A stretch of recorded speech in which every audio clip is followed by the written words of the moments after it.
Décision Plus est au service des investisseurs boursiers depuis 1987, au tout début de l'autonomie boursière. Notre logiciel de graphique Market Vision Plus et notre logiciel de code dynamique Trader Plus en ont fait sa renommée. Nous sommes encore ici parce que nous évoluons sans cesse et que nous servons bien nos clients.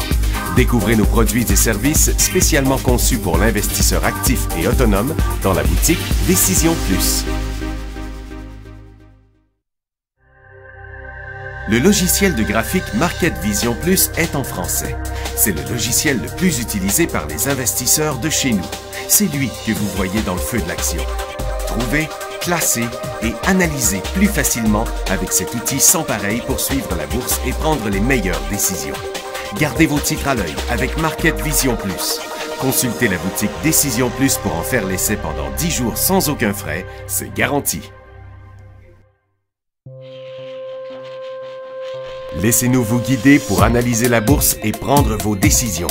Les analystes de Guru.tv feront tout le travail pour vous. De minute en minute, nous classons les titres selon leur situation technique. Nous révélons les signaux d'achat et de vente. Nous publions des recherches poussées et nous prodiguons des conseils en temps réel. Ça commence avant l'ouverture et ça se poursuit jusqu'à la fermeture des bourses. Profitez de chaque cycle boursier avec Guru.tv. Trader Plus, l'instrument du day trader. 50 cotes qui clignotent en même temps. Autant de listes que vous voulez. Graphiques à la seconde. De 3 à 30 graphiques. Des alarmes à volonté. Des listes de cotes préparées. Des modèles graphiques préparés. Prêts à faire feu. Achetez, vendez avec Trader Plus.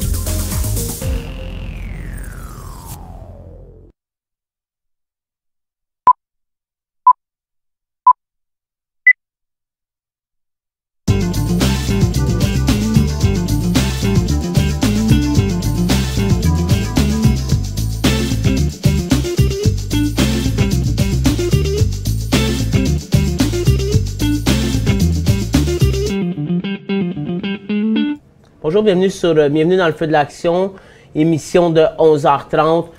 On a un gros rebond aujourd'hui sur les marchés, là, vous l'avez vu, 172 points. Rapidement, comment qu'on voit ça? C'est pas, puisqu'on perdait 300 points vendredi, c'est pas génial. C'est pas une journée où il y a beaucoup de signaux haussiers, que ça redécolle. En fin de compte, comment qu'on voit ça? Là, vendredi, à la fin de la journée, on avait inversé notre couloir sur Nasdaq. Là, on est revenu cogner sur le couloir. Donc, ce que je disais dans l'émission de 10h30 puis de 9h15 ce matin sur Guru, c'est que premièrement, la première étape, c'est de fermer en haut de cette ligne de tendance-là. On va former notre formation-là comme ça. Puis après ça, si on a assez de momentum dans les prochains jours, on pourrait décoller puis poursuivre à la hausse. Sur le DAR, on a moins cette ligne-là de tendance, même si on l'a aussi, mais on a surtout le double sommet là, aux alentours des 16 800 presque, là, ouais, 16 770 disons. Puis sur le SPY, on a même chose, on a notre double sommet, puis on a notre couloir. Donc, c'est un rebond, c'est un bon rebond, parce que c'est 200, c'est presque 170 points, tantôt on était presque à 200 sur le DAR, mais il y a très peu de signaux intéressants aujourd'hui. Le secteur énergie est un des plus beaux au Canada, on va regarder ça ensemble. Sinon, les secteurs qui poussent là, en ce moment, c'est CD, CS, Finance, Industrie. Finance, c'est un des beaux aux États-Unis pour jouer avec les FNB aussi.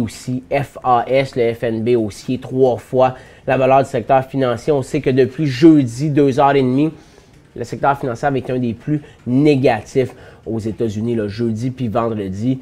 Mais là, avec le rebond sur les marchés, c'est peut-être un qui peut donner le meilleur potentiel. Tu sais. CD, CS, Yen sont intéressants aussi aux États-Unis, mais il n'y a pas de beau FNB leverage là, qui suit comme FAS pour finance. C'est pour ça que c'est moins intéressant de transiger ces secteurs-là.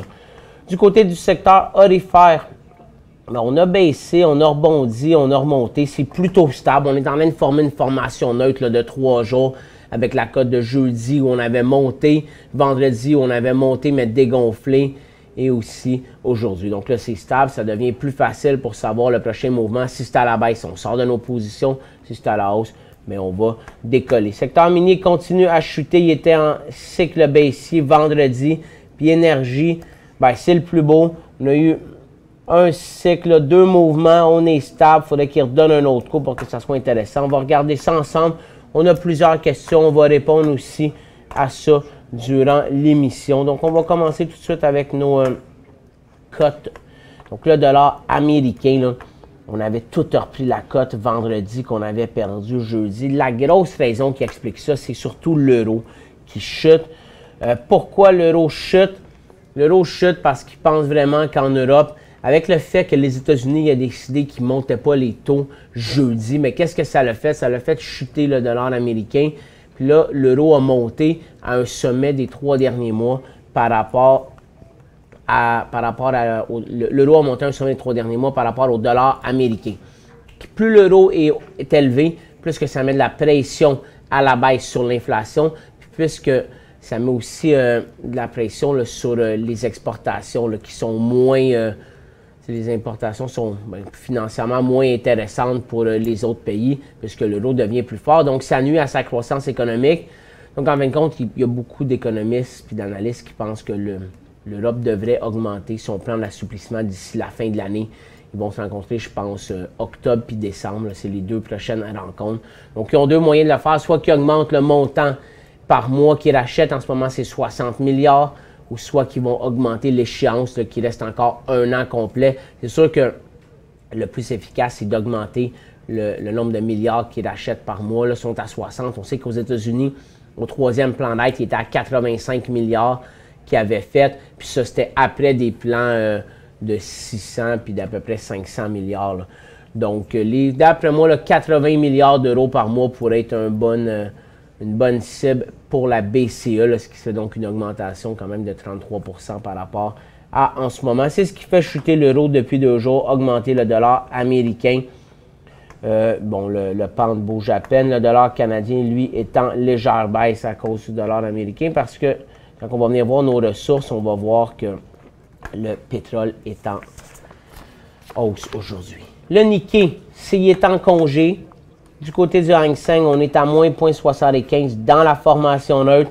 Puis Shanghai, on est en hausse de un petit peu moins que 2%. Du côté de Londres, on est en hausse de 0,36, donc très peu de mouvement. Puis on était en hausse de 1,5% en France ce matin. La grosse nouvelle en Europe, là, il n'y avait pas de nouvelle en Chine, c'est le gouvernement grec de Tsipras a gagné les élections. C'est lui qui était au pouvoir quand il avait négocié le plan de réforme puis le plan d'aide. Donc, on a une continuité de ce côté-là. Donc, on n'a aucune chance vraiment là, que ce soit un autre parti puis qu'ils disent « Nous, on veut encore négocier le plan d'aide. » Au moins, ça va rester sur la bonne voie. Donc, c'est positif pour l'Europe, c'est positif pour la bourse parce que ça élimine une incertitude. On n'a pas beaucoup de nouvelles là. Du côté des nouvelles américaines. On a Atmel qui se fait acquérir par une compagnie allemande, Dialog Semiconductor, qui est cotée sur OTCBB, mais c'est vraiment pas intéressant. C'est pour 4,6 milliards en échange d'actions et d'argent. Ça donne l'équivalent de 10,42 $. Donc c'est encore presque 25% là, qui pourrait monter. Le titre, ça c'est quand même un gros premium encore qui reste sur l'offre. Puis l'autre nouvelle qu'on avait, c'est le Apple. On a appris aujourd'hui que l'App Store a souffert sa première grosse attaque de pirates. Selon la firme de sécurité Palo Alto Network, là, plusieurs centaines de millions d'utilisateurs sont à risque d'avoir leurs données personnelles exposées en raison d'un malware qui vient de la Chine, là, qui a été mis sur le App Store chinois. Donc pour le moment, Apple là, réagit quand même positivement à ça. Reste à voir là, avec les détails qui vont sortir cette semaine, c'est quoi l'impact que ça pourrait avoir sur le titre. On s'en va au bumper, puis on revient après ça avec nos secteurs.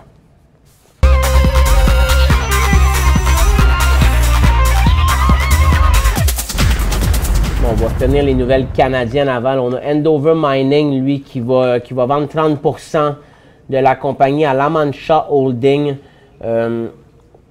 Pour obtenir en retour une partie. Puis La Mancha va obtenir en retour une participation majoritaire dans la mine d'or Ity en Afrique de l'Ouest.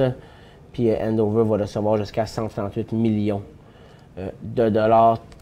Il ne bouge pas beaucoup. Par contre, Torex, lui, signe un accord avec le gouvernement de l'État de Guerrero pour la présence policière permanente à sa propriété Orifère Morelos. Ça ne change rien au titre.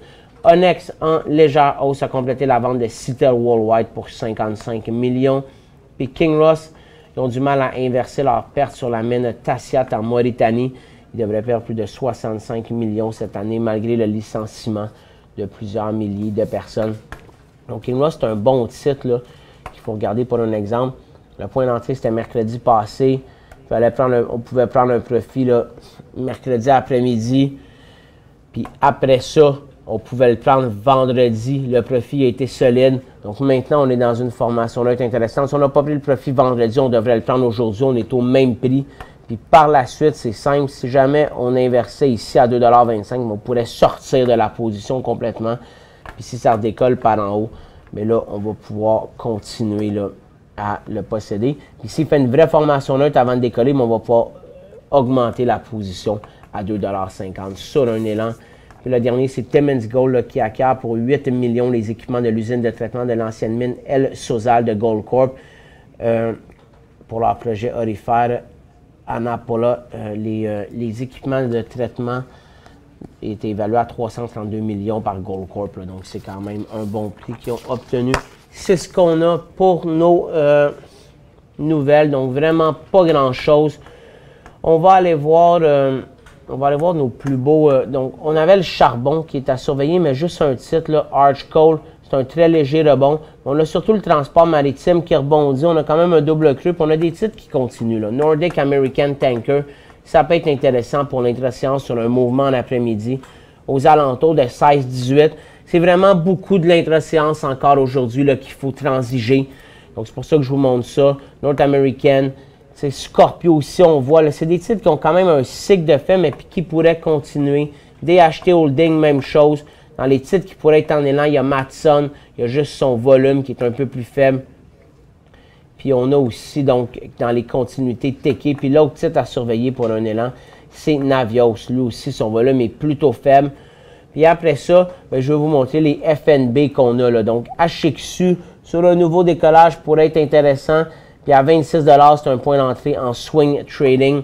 Bon, le TQQQ dégonfle, ça veut dire que nos marchés viennent de donner encore un autre coup à la baisse en ce moment. Là. Donc, on est en train de dégonfler après le rebond. Quand on regarde ça, on est allé directement sur Nasdaq au sommet de jeudi. Sur le Dow, on est allé un petit peu plus loin. Puis sur le SPY, on est allé aussi au sommet. Donc, on est revenu tester notre rebond qu'on avait fait là, au milieu de la journée avant de dégonfler. Maintenant, si on brise le support de ce matin de 196,5, on pourrait complètement effacer les gains. Là. Donc ça va être à surveiller. On va retourner voir ça un peu plus tard dans l'émission. Je voulais vous montrer des FNB aussi, mais ça sera plus intéressant. Puis dans les FNB baissiers, qu'est-ce qu'on pourrait avoir d'autre? C'est quand même pas les points d'entrée idéaux. Je pense que pour le moment, les FNB, on devrait plutôt les laisser aller. Il y a BIS, le biotech négatif, qui lui se démarque un petit peu plus. Donc BIS, Nasdaq. Si on le regarde, on va laisser le graphique. Donc là, on va se mettre ça en 5 minutes, rendu maintenant. On était complètement là. On a donné un coup ici, puis depuis ce temps-là, on continue. Donc là, il faudra attendre une stabilisation aux alentours des 29,60 avant de pouvoir le rentrer si le secteur de la biotech continue à baisser. Mais BIS, c'est intéressant. Donc, pour nos secteurs, on a parlé du secteur énergie qui était le plus beau. On a un rebond sur le pétrole. Le gaz, lui, a ouvert en baisse. Je ne pense pas qu'il a bougé depuis ce matin, c'est exact. Donc, on ne touche pas à ça, c'est complètement neutre. Puis le secteur énergie, mais là, on a 4 jours au même niveau. On pourrait vraiment décoller à la hausse. C'est ça qui est intéressant. Puis en décollant à la hausse, là, on viendrait inverser notre couloir baissier. Donc ça pourrait être intéressant. Une première tentative, on est revenu cogner encore ici. Une formation neutre où on n'a pas dégonflé beaucoup, puis on pourrait décoller. Donc plusieurs titres intéressants. TransCanada, c'est le plus solide. Il est déjà en élan. Enbridge, on n'est pas très loin. Lui, il a moins de potentiel. Impérial aussi, on pourrait quand même briser là, notre couloir de la mi-août. Après ça, c'est des titres comme NR+, là, qui ressemblent beaucoup au secteur, qui pourraient donner des élans. Bankers, Verison, Mullen n'est pas très loin. Trinergy, lui qui est même un peu plus solide, là, il est vraiment pas loin d'être en élan haussier. On a aussi Kiera. Donc, on a eu un premier mouvement à la tendance, on se stabilise, on pourrait en donner un deuxième. Freehold, même chose, lui, il ne s'est pas corrigé, il est solide. Titre qui pourrait être intéressant aujourd'hui en intra-séance. On a le prochain point d'entrée, là, juste en haut des 11,60 $, 11,63 $. On sortit là à 11,50 $. Ça donne à peu près 1% de perte. Donc, des titres intéressants qu'on a regardés au début sont ici. On s'en va à la pause, puis quand on va revenir, on va continuer avec les autres secteurs, puis on va répondre à vos questions. Pour joindre Michel Carignan et son équipe par courriel, écrivez à michelcarignan@decisionplus.com. 5 bonnes raisons de gérer vos investissements avec Banque Nationale Courtage Direct. Des frais de commission fixes à 9,95 $ en tout temps pour tous les clients et à partir de seulement 6,95 $ si vous êtes un investisseur actif. Aucun frais d'administration annuel si vous détenez plus de 20 000 $ dans vos comptes. La possibilité d'ouvrir des comptes enregistrés en devise américaine. Des outils performants afin de faciliter vos prises de décision. Un service à la clientèle primé et un niveau de satisfaction parmi les plus élevés de l'industrie. Pour en savoir plus, visitez le bncd.ca ou appelez-nous dès maintenant. Décision Plus est au service des investisseurs boursiers depuis 1987, au tout début de l'autonomie boursière. Notre logiciel de graphique Market Vision Plus et notre logiciel de code dynamique Trader Plus en ont fait sa renommée. Nous sommes encore ici parce que nous évoluons sans cesse et que nous servons bien nos clients. Découvrez nos produits et services spécialement conçus pour l'investisseur actif et autonome dans la boutique Décision Plus.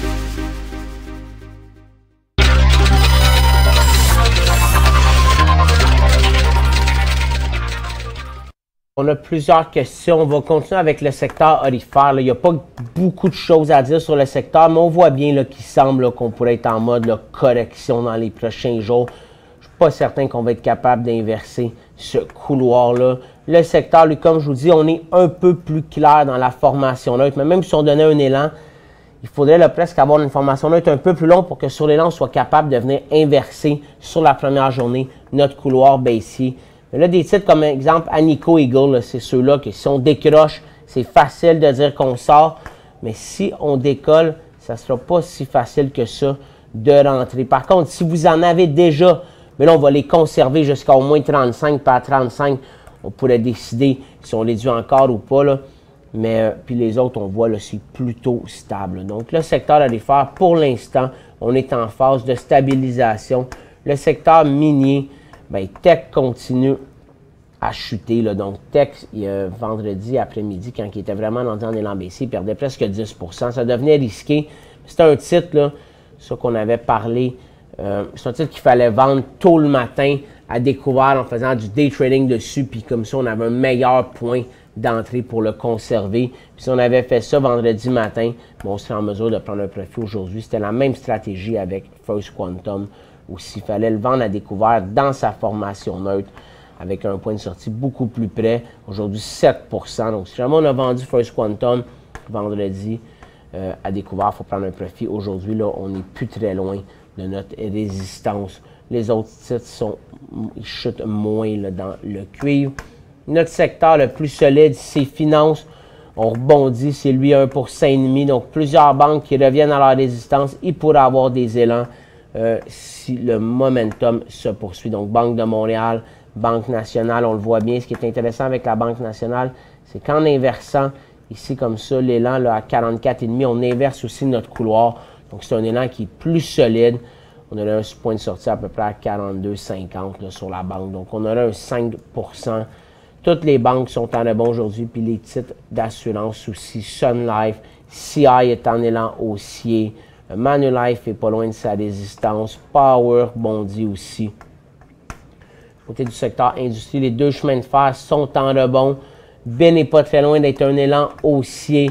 WSP Global, lui, 3,35 %. Si vous l'avez acheté ici, on est en zone d'un profit potentiel sur WSP. Les autres, on a des rebonds. Air Canada pourrait décoller encore une fois. Russell Metal, après son élan de la semaine passée, n'a rien fait, mais reste dans une belle position. Toromont pourrait inverser puis poursuivre à la hausse. Bombardier, lui, fait rien de ce côté-là. Dans nos secteurs, consommation discrétionnaire, on est à la résistance. On avait Thomson Reuters tantôt qui était en élan aussi. C'est un des plus intéressants. Il a dégonflé un petit peu. Puis Conso de base qui est passé en cycle haussier. On avait donc Northwest, deuxième journée de hausse. Métro qui pourrait, il avait donné un élan, vendredi, c'est ça. Vendredi, il poussait sur son élan de mercredi. Mais là, avec le dégonflement, on a une formation là. Donc aujourd'hui, à 36, ça pourrait être un élan aussi avec un potentiel aux alentours des 37,80. Alimentation Couche-Tard qui décollait vendredi, poursuit à la hausse 1,5%.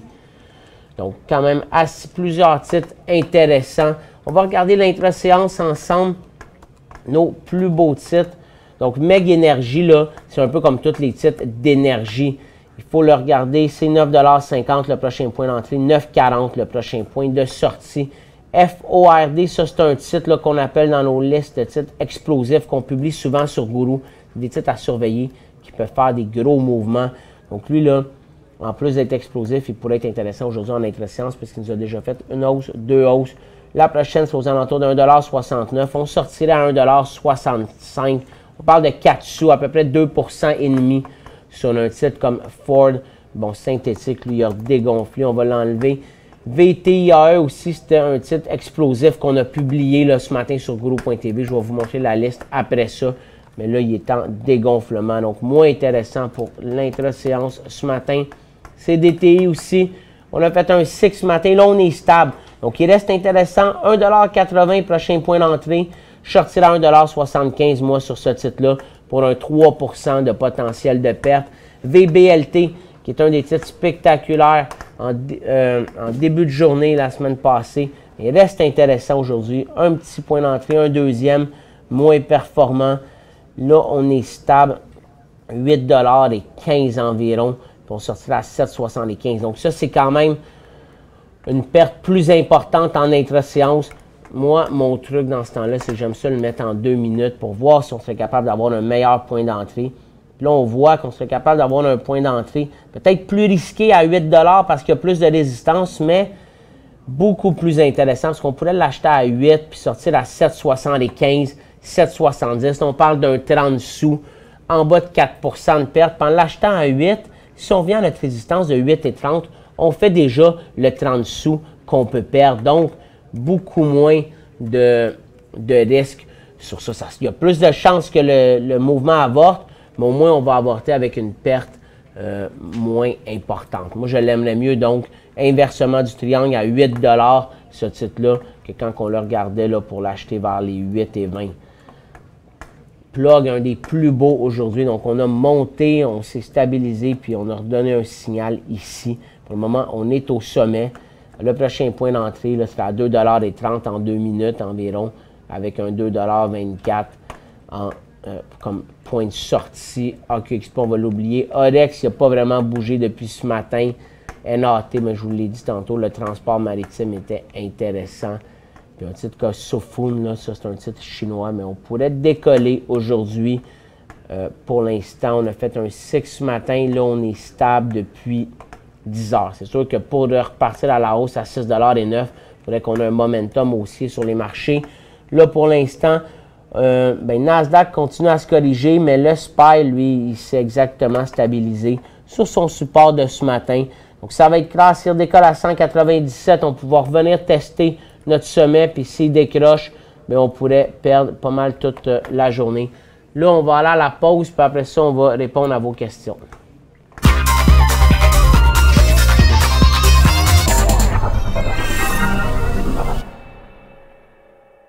Cinq bonnes raisons de gérer vos investissements avec Banque Nationale Courtage Direct. Des frais de commission fixes à 9,95 en tout temps pour tous les clients et à partir de seulement 6,95 si vous êtes un investisseur actif. Aucun frais d'administration annuel si vous détenez plus de 20 000 $ dans vos comptes. La possibilité d'ouvrir des comptes enregistrés en devise américaine. Des outils performants afin de faciliter vos prises de décision. Un service à la clientèle primé et un niveau de satisfaction parmi les plus élevés de l'industrie. Pour en savoir plus, visitez le bncd.ca ou appelez-nous dès maintenant. Laissez-nous vous guider pour analyser la bourse et prendre vos décisions. Les analystes de Guru.tv feront tout le travail pour vous. De minute en minute, nous classons les titres selon leur situation technique. Nous révélons les signaux d'achat et de vente. Nous publions des recherches poussées et nous prodiguons des conseils en temps réel. Ça commence avant l'ouverture et ça se poursuit jusqu'à la fermeture des bourses. Profitez de chaque cycle boursier avec Guru.tv.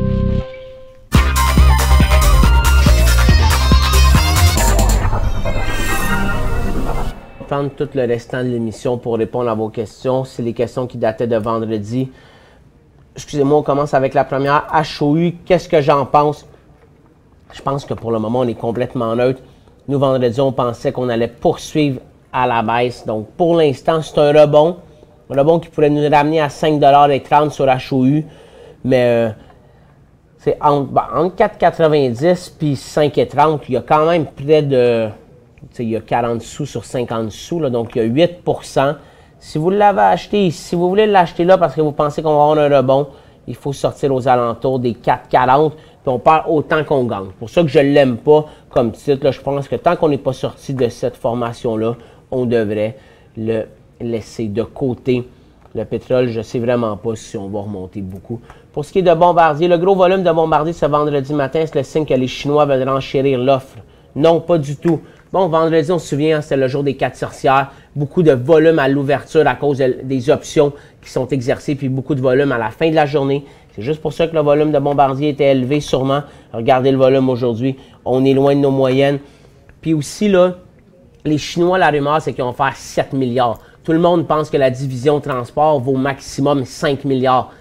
Donc, ils parlent déjà d'un premium de 40 %. Je ne pense pas qu'ils vont... allonger les milliards et les milliards pour l'instant. Donc, je pense qu'il ne faut pas penser qu'il va y avoir une suroffre là, sur Bombardier Transport pour l'instant. Il faut juste peut-être attendre de voir si il y a vraiment eu une offre de concrète ou s'ils ont d'autres plans, la famille Baudouin qui contrôle Bombardier. DSG. Bien, DSG, ce n'était pas un achat vendredi, à moins qu'on l'a acheté à 23 $ au support, mais aujourd'hui, il était en élan haussier ce matin-là.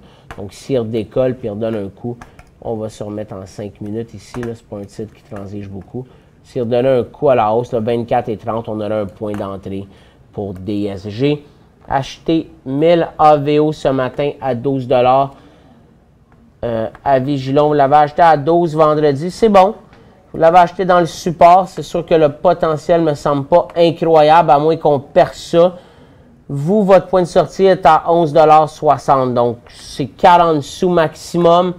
C'est à peu près 3,5 %. Si vous respectez votre point de sortie, il n'y a pas beaucoup de danger sur votre titre. C'est sûr que ce n'était pas la plus belle formation, mais il faut respecter votre point de sortie, puis ça va être correct. Vous avez, ici, j'ai acheté Lake à 12,34 $. Mais là, vous prenez un profit aujourd'hui. 12,34 $, là, vous l'avez acheté, disons, jeudi ou vendredi. Si vous l'avez acheté jeudi, c'était un point d'entrée, ben, c'était un élan haussier, mais il y avait beaucoup de pertes, là, à moins que vous étiez trouvé un point de sortie en intra-séance. C'est bon, mais là, aujourd'hui, il faut passer à go, là. Vous faites 2 $ environ, vous faisiez plus que 20 % ici. Si vous avez pris un profit... vendredi, ben, il fallait prendre un profit vendredi, en fin de compte. Là, je pense bien, moi, à 14 $, là, vous faisiez 1,70 $, 15 %. Il fallait prendre un profit. Sinon, aujourd'hui, absolument. Ce qui est positif, c'est que le volume est assez fort sur Lake. Puis, si vous êtes rendu à 30 %, là, prenez un deuxième profit. Il ne faut pas là, perdre, dépendamment de la grosseur de votre position. Puis, vous vendez le reste au prix payé, hein. Ça, c'est important. Au prix payé, on va avoir inversé le couloir aussi. Donc, ça va être une vente facile. Donc, ça prend un deuxième profit là, si vous êtes capable dans les 30 % parce que vous avez fait 15 % au moins sur le premier. Puis, il faut sortir au point de sortie pour ne pas perdre par en bas. Bonjour, j'ai 1400 First Majestic à 3,79 $. Bon, vous l'avez acheté dans le bas ici, probablement, sur le double creux. C'est parfait. 3,79 $, il faut prendre un profit aujourd'hui à 4,39 $. Vous faites 20, vous faites à peu près 60 sous, 15 %. Si vous avez pris un profit vendredi, c'est excellent. Là, on approche de la tendance à 4,60 $. Vous pourriez prendre un deuxième profit ici. Puis là, il faut voir que ça fait quand même plusieurs jours qu'il monte. Puis sur un inversement 4,12 $, je sortirais 100 % de ma position. Au moins à 4,12 $, il va vous rester un autre 32, 33 sous de profit. C'est presque 10 %. C'est ça que je ferais.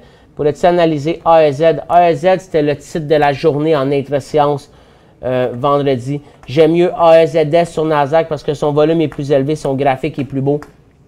Donc, on va analyser AEZS, là. Il fallait le transiger en day trading, ce stock-là, vendredi. Il a fait plusieurs beaux cycles.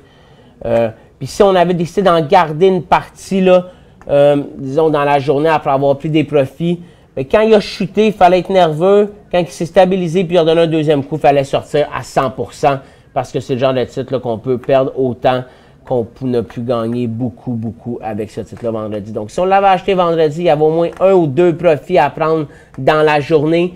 On pouvait en garder une partie parce qu'on pouvait faire plus que 100% sur le titre. Mais ce matin, là, à 10h15, sur le deuxième mouvement de baisse, il fallait vendre ça à 100%. Pour l'instant, on peut le garder dans on peut continuer à le surveiller. Si jamais il redécollait vers les 9 sous, ça pourrait être intéressant. Mais lui, son problème, c'est que la perte peut être énorme en intra-séance. 1 sou, c'est plus que 10%. C'est ce qui est difficile avec ce secteur. Quel secteur votre favori pour le futur? Ça, c'est une question impossible, là. Mais si les marchés rebondissent, je pense encore dans les prochains jours, je pense que finance va être intéressant. Si les marchés chutent, je pense que Orifar pourrait être intéressant. Énergie a l'air beau, je pense qu'on peut avoir le momentum aussi, puis que le pétrole continue son rebond. À quel âge je favoriserais finance puis énergie? Puis si jamais les marchés étaient faibles, mais je favoriserais or pour l'instant, l'or qui pourrait repartir son momentum puisqu'on n'a pas augmenté les taux. Secteur financier à acheter, bien, ça va un peu dans le même sens que je viens de dire. C'est un secteur qui a été très faible jeudi, vendredi, pourrait être intéressant. Vendredi, je n'aurais pas acheté le secteur financier, par contre, je vous le dis tout de suite. On finit l'émission. Avec cette question-là, combien de journées avec 4 sorcières y a-t-il dans une année? C'est 4, c'est à chaque trimestre. On a eu ça vendredi en octobre, on va l'avoir vendredi, le 3e vendredi du mois de décembre. C'est tout le temps le 3e vendredi à chaque mois. Vous êtes capable avec Google de trouver les dates exactes. Je vous souhaite une bonne journée à tous. On se revoit demain 11h30 sur Guru.tv.